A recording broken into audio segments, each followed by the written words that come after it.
இன்றைக்கி என்ன பார்க்க போகிறோம்னா நார்த்தங்காய் குழம்பு பார்க்க போகிறோம். அம்மா செய்கிறாங்க, எப்படி பண்ணுறாங்க பார்க்கலாமா? வாங்க பார்க்கலாம். ஃபஸ்ட்டு ஒரு கடாயை வச்சுக்கிறணும். அடுப்பில் எண்ணெயை ஊற்றிக்கங்க.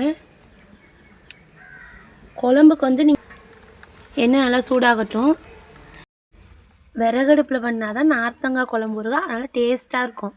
கேஸ் அடுப்புலலாம் பண்ணால் டேஸ்ட் இருக்காது. சரி அம்மா, அடுத்து போடுங்க. அடுத்து என்ன? கடுகா?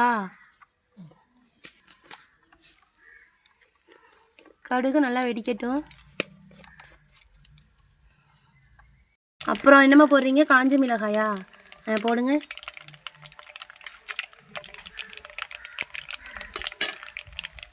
அம்மா வந்து நிறையா ஊறுகாய் செய்வாங்க.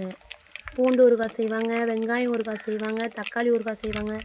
அதனால் டேஸ்டியாக இருக்கும். அதை அந்த ஊறுகாய் வந்து நம்ம சாதத்தில் போட்டு கூட சாப்பிட்லாம். அதனால் டேஸ்ட்டாக இருக்கும்.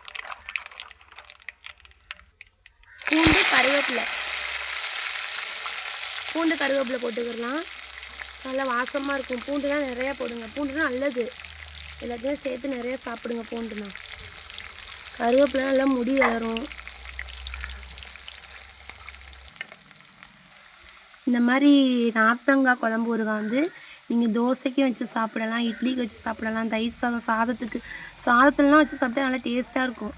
இந்த மாதிரி ட்ரை பண்ணி பாருங்கள் எப்படின்னு. நெக்ஸ்ட்டு என்ன ஊறுகாய் செய்யலாம்னு கமெண்டில் சொல்லுங்கள். பூண்டு நல்லா செவந்துருச்சான்னு பாருங்கள். இன்னும் லைட்டாக சதக்கணும். இப்போ வந்து புளி கரைச்சி நம்ம ஊற்றணும். புளி ஊற்றுங்கம்மா.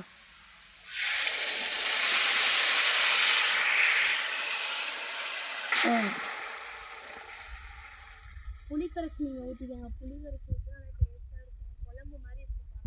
குழம்பு தான் நம்ம வைக்கிறோம். அடுத்து என்னம்மா? ஒச்சப்பயிறு போடுங்க.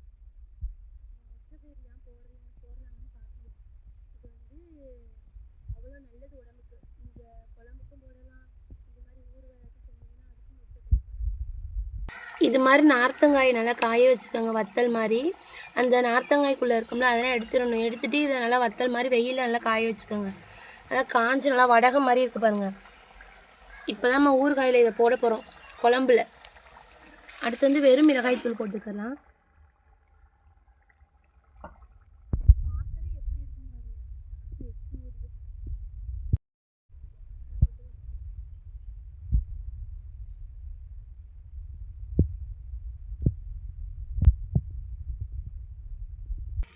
இது மாதிரி நீங்களும் வீட்டில் செஞ்சு பாருங்க. சரிங்களா? கடையில் வாங்கி சாப்பிட்றத நம்ம வீட்டில் செஞ்சு சாப்பிட்றது உடம்புக்கு ரொம்ப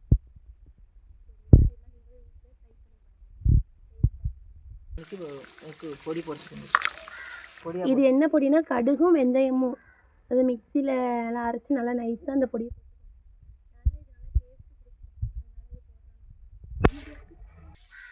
கொஞ்சம் வந்து இது கசப்பாக இருக்கும், அதனால நம்ம கொஞ்சம்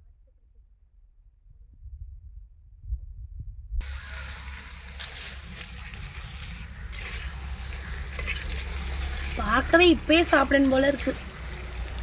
உங்களுக்கு பிடிச்சிருந்தா, இது உங்களுக்கு வேணும்னா அந்த ஊறுகாய் கமெண்டில் சொல்லுங்கள். உங்கள் அட்ரஸ் அனுப்பிவிடுங்க, நாங்கள் பேக் பண்ணி உங்களுக்கு அனுப்பிடுறோம்.